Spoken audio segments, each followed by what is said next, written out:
उड़ा चला जाए रे, जहाँ नहीं जाना था ये वही चला हाय रे। उम्र का ये ताना बाना समझ न पाए रे, जुबान पे जो টাইটেল অ্যান্ড থাম্বনেল দেখে তো বুঝেই গেছো আজকের ভিডিওটা কিসের উপর ভিত্তি করে হচ্ছে। ফৌজি স্ত্রীরা নাকি কোয়ার্টারে থাকার পর বাড়িতে গিয়ে ঠিকমতো সংসার করতে পারে না। এটা কিন্তু একদম ভুল কথা। এই কথাটা অনেকেই বলে থাকে, তো তাদেরকে বলছি এটা হচ্ছে নিজেদের কাছে। ফৌজি স্ত্রীরা যদি চায় তাহলে কিন্তু কোয়ার্টারে থাকার পরও বাড়িতে মানিয়ে গুছিয়ে সংসার করতে পারে। এটা হচ্ছে সবটাই নিজেদের কাছে। আর হ্যাঁ, এটা ঠিক যে কোয়ার্টারে থাকার পর আমাদের একটা অভ্যেসে পরিণত হয়ে যায় যে কোয়ার্টারে যেরকম থাকি সেরকম বাড়িতে গিয়েও খুঁজি, ওই রকম থাকার চেষ্টা করি। কিন্তু আবার অনেক সংসারে দেখা যায় যে বাড়িতে যাওয়ার পর বউদের উপরে সব কিছু চাপিয়ে দেওয়া হয়, কারণ এই ভেবে যে কোয়ার্টারে তো এতদিন এরা কিছুই কাজ করেনি, কিছুই কাজকর্ম করেনি, শুধু খেয়ে বসে, মানে রান্না বান্না কিছুই করতে হয় না, কোনো কাজকর্ম নেই, শুধু বসে থাকে আর খায়, তো বাড়ি এসছে এরা কাজ করুক। অনেক ফ্যামিলিতে এটা ভাবে, তো ওই কারণে কিন্তু ওই সমস্ত ফ্যামিলিতে ঝামেলা হয়। তো আমি বলবো যে ওটা হচ্ছে নিজের কাছে সবটা। এতটাও চাপিয়ে দেওয়া বউদের উপর ঠিক নয় যে ওরা কোয়ার্টারে হাজব্যান্ডের সাথে থাকলো বলে যে বাড়ি এলো তারপরে সমস্ত কিছু চাপিয়ে দিবে সংসারের, এটা কিন্তু ঠিক না। তো ফৌজি হলো বলে যে তার কোনো সগাল্লাদ থাকবে না, ফৌজি হলো বলে যে তার কোনো মন থাকবে না, তার স্ত্রীর প্রতি কোনো ভালোবাসা থাকবে না, তার বাচ্চার প্রতি কোনো ভালোবাসা থাকবে না, এটা কিন্তু ভুল কথা একদম।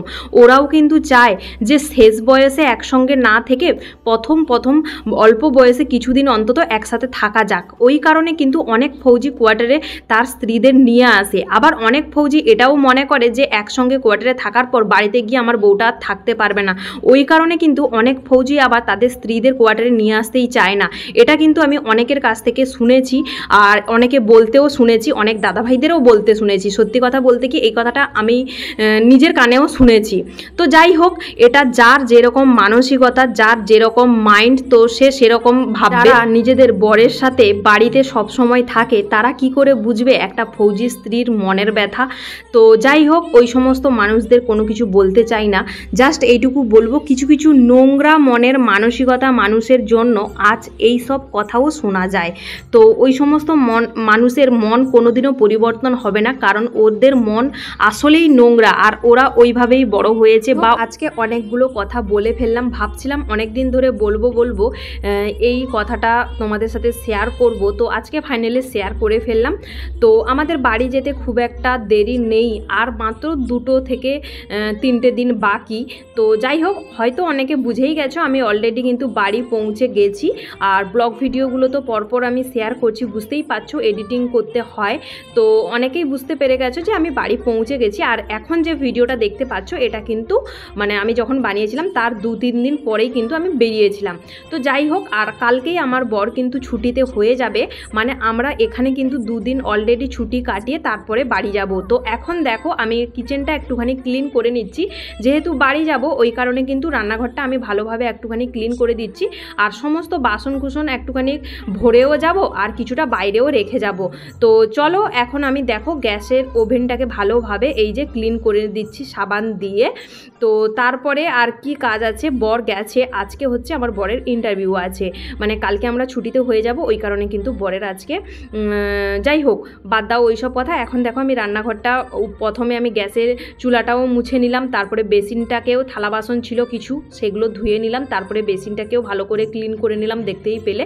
এরপর দেখো রান্নাঘরের যে মেঝেটা ভালো করে এই যে টাইলসের উপর থেকে কিন্তু আমি ছাটা দিয়ে একটু ভালো করে এই যে ক্লিন করে দিচ্ছি। তো তারপরেই যাব কিন্তু আমি চানে।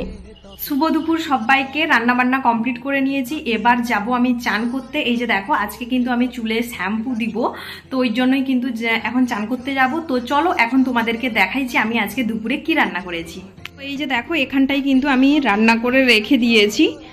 আজকে বানিয়েছি এই যে দেখো ছোট ছোট মাছ দিয়ে আলু দিয়ে একটা ঝোল বানিয়েছি, পাতলা পাতলা ঝোল।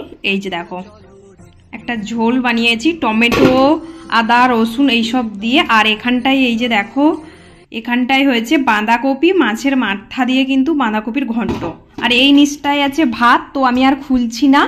আর এখানটায় আছে ভাত, আছে অল্প ফ্রিজে ছিল সেটা বের করেছি। আর এটা হচ্ছে কলা ভাজা করেছি এখানটায়, এই যে এখানটায় কলা ভাজা রেখেছি। আর মিক্সড ভেজ হচ্ছে ফ্রিজে ছিল, এটাও কিন্তু বের করেছি, খেয়ে নিব, কারণ এই ফ্রিজে থাকলে থেকে যায়, তো ওই কারণে কিন্তু এটা গরম করে খাবো বলে বের করে ফেলেছি। তো চলো, এটাই হচ্ছে আজকে আমাদের দুপুরের রান্নাবান্না। তো এখন আমি যাবো চান।